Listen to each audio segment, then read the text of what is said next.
I'm Lee Schneider, and this is the Future Lab. We're starting a brand new season. I'll be asking my guests about the state today of science fiction and fantasy writing and publishing. Expect to hear from your favorite authors, editors, publishers, and industry experts about writing and publishing the books you love to read. My guest today, R.E. Kurz, brings a unique perspective to writing paranormal fiction, combining a degree in biological sciences from Fordham University with a minor in medieval studies focused on medieval literature. I'll ask how that background informs novel writing. R.E. Kurz's new book is newly published, a paranormal mystery titled The Fall of Linda Waters. It begins with realism, and then what happens when we see supernatural forces change everything. We'll talk about working in a genre that combines fantasy, mystery, and atmospheric fiction. Please welcome R.E. Kurz into the Future Lab. Let's start at the beginning. These characters came to you quite early, and that's interesting, and is also interesting how the story built out and stayed alive. Because, look, lots of people get interesting stories come to them, but only a few have the endurance to actually write the whole book. So talk about how it first came to you, but then how you kind of kept the juices flowing. Yeah. So it started coming to me when I learned about the character of Jack Frost. Like, he's an archetype folklore character. And I learned about him in a book by Laura Ingalls Wilder, which I thought was interesting. You know, I was in middle school, so I was reading a lot. And also Rise of the Guardians introduced a more visual version of him. So then that sort of became a bit of a fan fiction at first, but then I started really developing the character. So yeah, that's how the story idea first came to me. It was Linda and Jack always. I really liked the idea of exploring their friendship as they went on supernatural hijinks with all the nature spirits and things like that. But then the reason, I don't know why it stuck with me necessarily. I just loved the characters so much. Recently, I realized that it was sort of like an old friend to return to over the years. And that was so much changes as you grow up. And it was really nice to have something to return to repeatedly whenever I was stressed or whenever I just wanted to have some nostalgia. And that's how it sort of stayed alive for me, if that makes sense. Cool. Yeah, I can vibe with that, definitely. I like going to visit characters. Sort of like I look forward to picking up where I left off with them.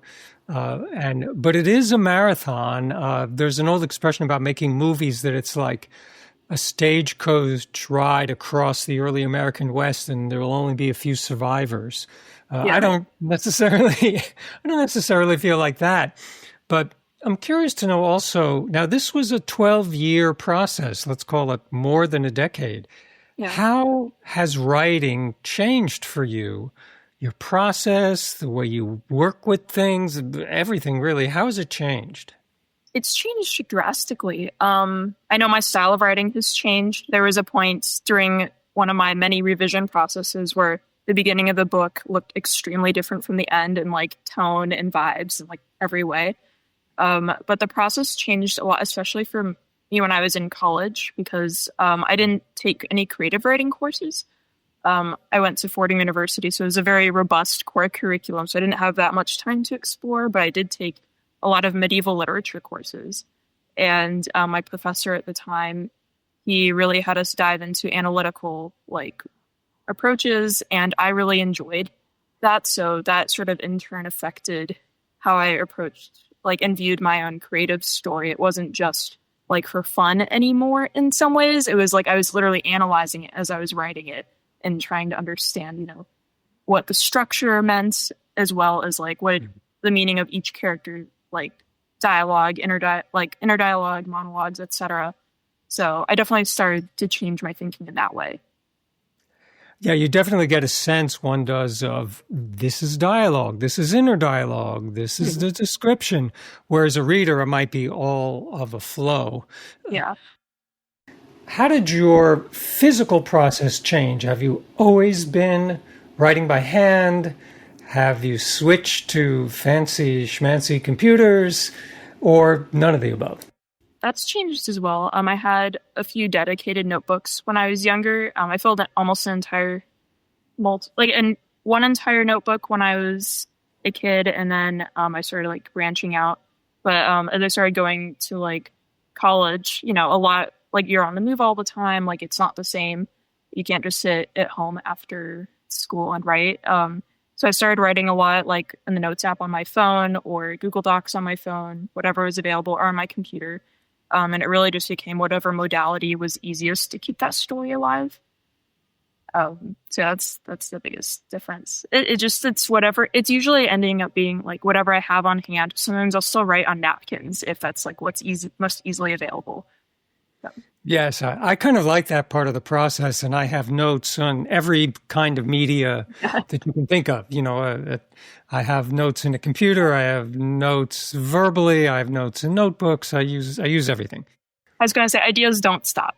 The ideas don't stop, and the scary thing is, Stephen King has said that he never writes anything down, and if it's good, he'll remember it. But I don't believe that. I need to write things down. I have to write things down because it'll drive me crazy. I'll be falling asleep or something, and what was that idea I had? So I keep notebooks by the bed. I have notebooks all over the place just because I want to write things down.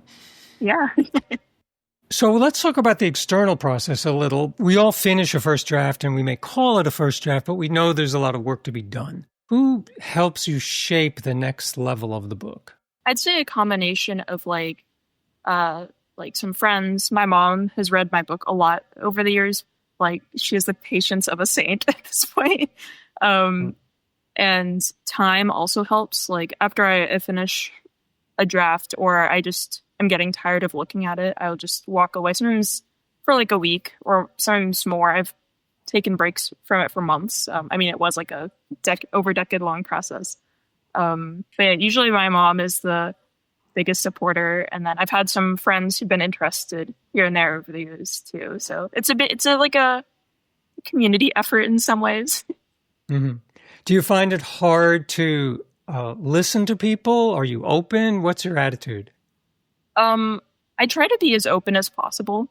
Sometimes it's easier and sometimes it's harder. Ego always gets in the way for people. Like it's hard to not, or it's hard to hear like difficult feedback of like, wow, this really doesn't work. I try to be as open as possible because one of the biggest things I learned about the writing process in grade school and in college is that, you're never as good of a writer as you think you are. And, everything looks better to you than it does to other people. So the only way to improve as a writer is to listen to feedback. And my ultimate goal is to always improve as a writer. I look forward to that like all the time. Yeah, that's a great goal. I mentioned in my introduction your academic work in biological sciences and medieval studies. How have your interests in these areas shaped your work as a writer? But yeah, they definitely influenced me. Both can be extremely analytical, and that's what I'd say, a balance of analytical and creative. Like I worked in a lab at Fordham for a little bit, and you have to be just as creative as you have to be like analyzing each step. Because like if an experiment doesn't work, you have to like step back and think about why, what can you do differently, or something's actively not working, that whole thing.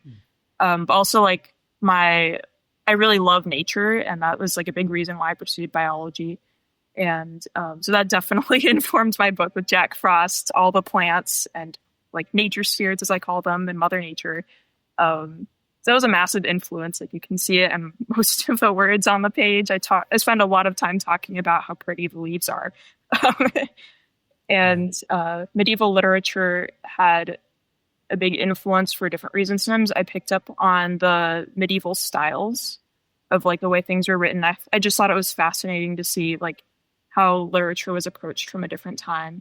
I really enjoyed reading about the Mabinogion, which is like a medieval Welsh text, and I really enjoyed the themes in it and like how random it is, but it all like kind of usually becomes cohesive at the end. Sometimes it doesn't. I just thought it was really fascinating. So I enjoyed sometimes I'd use like those influences intentionally to see how I could push myself to expand on what I already knew, just for fun. Kind of a geeky question, but when you're looking at medieval literature, are you feeling the way the words feel, the cadences, the music of the words, Or are you looking at those stories structurally and saying, this is an interesting way to tell the story, or both? Honestly, both. I usually read translations. My professor, sometimes he would show us the real versions, but I usually read more like early and high medieval literature. So what like Middle English wasn't really a thing for most of my courses, but I thought all of it was beautiful. I liked, just the way they would describe. I can't think of a specific example, but I'd like how they just describe simple things in text, like even, like in Beowulf, that's always like there's like kennings and different ways of describing like simple like things with someone's mouth. And I thought that was so fascinating to read. So. It kind of makes, as an amateur, that's how I approach medieval literature, but not like you. But as an amateur, I often wonder if the bulk of the writing that came after has kind of messed us up because we don't have time. And when you read earlier writing, I was reading some old books on fairies and elves that were the original texts a couple of months ago. They have time. They have time to describe things. They're not worried about a hook or, keeping our interest. And I wonder if that's just the times then, because they did have time and reading was special. Or I wonder if it's, there's just so much stuff in our head at this point that we can shortcut everything practically. It's definitely complicated because some of these used to be like oral stories that were eventually written down, and then all these like biases and whatever are mixed in there. And some of them, monks, if some monks were the ones writing them, sometimes there's other people. I'm going to totally butcher his name, like Chrétien de Troyes. He wrote a lot of famous stories, like especially like he came out there. But anyway, I'm getting off track. But there's a lot of influence and lots of different situations that don't exist in the same way anymore. Right. I wanted to ask you about writing for this audience, a younger audience, a paranormal fantasy audience. I'm not going to, no spoilers here. I won't give anything up, but there's cursing, there's adult situations, kind of. There's serious romance. There's people dealing with some pretty troubling things. And maybe I'm naive, but whenever I read books that I think, oh, this is for kids, it's pretty sophisticated. It's pretty complicated. There's a lot going on there. So my question to you is, are you feeling held back or liberated in this genre? I wouldn't say, I guess there are like sometimes there's constraints, but for example, I don't know if you've read Percy Jackson. I read that like way too much as a child. Like I reread it multiple times, but there's a lot of, when I started reading it again as an adult, there's a lot of really adult situations I wasn't expecting, and it's considered middle grade. And so I kind of use that as a bit of a guide almost to like check like, okay, what's appropriate, what's not. Because a lot of like kids, whether we like it or not, they're really thrust into adult situations all the time, or ones that are beyond the level of maturity they should have anyway. Because, kids' parents can die, or like Linda, like her best friend died. That's like a really intense situation, but it could happen to anyone, unfortunately. So, or even with the cursing, I included in there because when I was in school, like most of the kids in my classes cursed. It was just, I grew up in New York City, so maybe it's a little bit different there, but I thought that was just realistic. It just, especially if there's like bigger displays of emotion, like you're more likely to curse even as an adult. So I approached it like that. I tried to strive for authenticity more than anything about like sort of teenage experience. It can be either really like vanilla and benign or extremely like traumatic for some people. So you never know. Yeah, it definitely works in the sense that it's genuine, it's real. I felt I was in those high school situations. And I think it's hard to make a situation that matters to a high schooler, make that matter to someone who's not a high schooler anymore, but they can remember it, or it evokes that, or somehow connects to that. And I think part of the way is the realism you're describing. Just what are the emotions and how do people really talk? And I thought that really worked well in the book. Thank you. Yeah, I mean, Percy Jackson is a good example. Also, Neil Schusterman, we've read a lot of his work here, and there's a lot of there's violent stuff. There's things that I was really surprised at. And my kind of knee-jerk response as a parent, which is not necessarily the best response, but that's what I had, was, oh, this is because of all the video games. You know, they can kill people and bring them back, or people can die, and there can be violent situations, but they somehow get repaired because it's video games. But, of course, if you read any fantasy or any fairy tales or almost anything, that happens a lot, where people come back to life, or there's a extra real, extra reality situation. But I have been amazed at really how many authors are just taking it to the realism and the kind of a brutal reality. I don't remember. I, too, grew up in a suburb of New York. I didn't go to school in New York. Mm-hmm. And there were some pretty rough things that happened. But it would take a mindset change for me to write about it. Whereas I see you and the Percy Jackson books and lots of other books, they're right in it. Like they're going for the genuine experience, which is interesting. Yeah. No, I think it's really fascinating to see how things sometimes change like that over time. But also, like the middle school I went to, I read The Fault in Our Stars when I was in 7th grade. I was not emotionally prepared for that. That was a lot more realism than I was ready for at the time. Or we read lots of books about bullying that were really intense. So to me, in some ways, it was like whether or not I was experiencing those harsh realities, I was being presented with them constantly, like even if it wasn't my own personal life. So for me, to some extent, like some of those things are very real all the time. Yeah, and what about, you don't have to reveal anything if you don't want to, but what about the primary plot movements and character developments of the book? Are those, how much of those are from your life, or how much of them the characters, I always say, told me to do it? I'd say nothing is directly from my life. Like it's not a memoir or like autobiographical by any means, but some of my experiences or just some of my emotions that I felt, I tried to infuse that in the story. So for example, like Linda's depression, I experienced depression when I was a little bit younger. And so I felt a lot of those things, maybe not exactly, but similarly. I didn't experience a loss of a loved one until I was older, and I was fortunate to wait like until then. But there are a lot of things that it's like never direct, but always influenced. It's easier to write when you have more life experience, fortunately and unfortunately. So... Yeah, it very much rings true. A lot of the emotional stretching that people do, it definitely rings true. I wanted to ask you a few career kind of questions. If you were giving advice to a first novelist in fantasy, paranormal, romance, whatever we'd call the genre, what's your advice to them? I'd say to focus on your craft first and foremost. And enjoy it. Like there's no point if you're not enjoying it. You have to write it for yourself. I think those are the first things I'd focus on, because then, especially when you start developing on your craft, hopefully you'll find like a writing-oriented community. You'll learn a lot from each other, and I've learned the most from other writers. I'd say, even if it's like a professor in literature, you just learn a lot, and there's a lot more people willing to help and guide you than you'd expect. So I'd say just kind of, focus on yourself, like not in a selfish way, but like just focus on your craft, focus on what you want to learn, what you want to get out of the writing experience instead of the end goal. I think it's a lot more rich that way.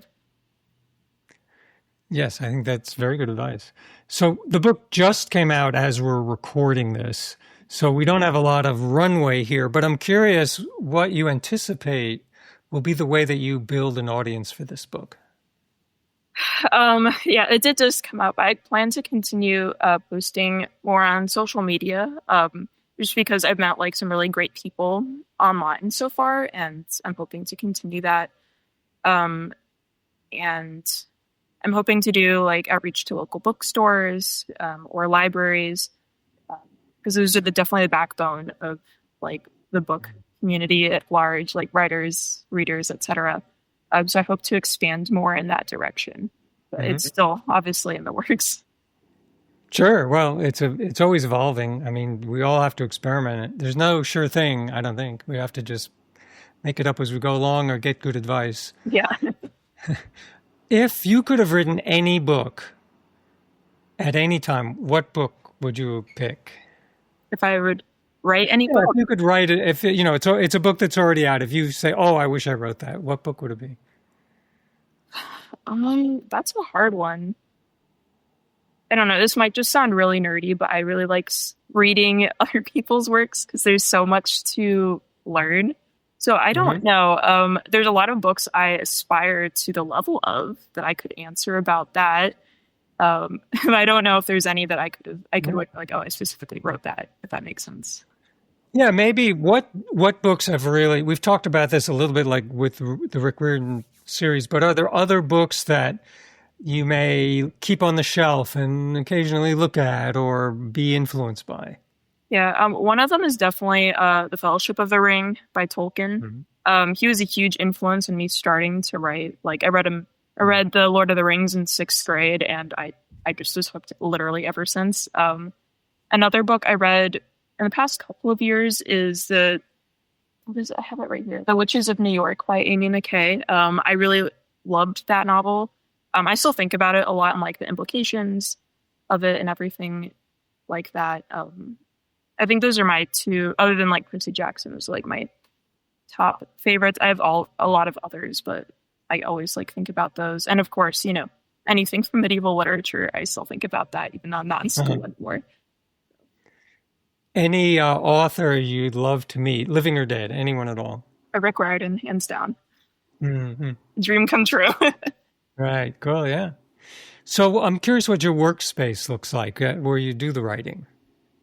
I do it everywhere. I was not exaggerating when I said that. Sometimes I literally just work from my bed because I also have chronic pain sometimes. So I work in my bed. Sometimes I work at my desk. I often like write while I'm commuting or sometimes during a lunch break if I have enough mental energy. I don't have a set writing space. I have a desk, but I usually use that for remote work at this point. And I try to get away from it other times. So. And here's my wide-angle question. In your view, what is the state of science fiction and fantasy writing and publishing today? I will say it's not what I expected it to be. I mean, it's always different when you're in the middle of like the publishing industry versus outside of it. There's still a lot I do not know. And it's really interesting to see what goes into a novel being published. And it's so interesting, like just from a almost academic perspective, just the people focus on like high fantasy and low fantasy and like all these different kinds of fantasy, because I read more fantasy than science fiction. And I think it's so interesting how labels have become a huge part of it. I remember when I was younger, I was also younger, so I had a different perspective then. But I don't remember seeing labels as much or like tropes being such a big part of it that it is now. So it's interesting to see how everything's kind of being put in like little boxes. And sometimes it works out well and people can find what they love, and sometimes they can't. I hadn't thought about it that way, but it can help and hurt. It can mean that it can lead you to the Amazon recommended category, or you may never find what you want because it's something special that's not named or not named in the way you expect it to be. So, yeah, that's very true. Thanks so much for being on the podcast. It was a pleasure having you here. Well, thank you so much for interviewing me. It was a great time. I enjoyed talking with you. Thanks for listening to The Future Lab. You can subscribe on Apple Podcasts, Spotify, or YouTube. And if you take a moment to leave a rating or review, it helps more people discover the show.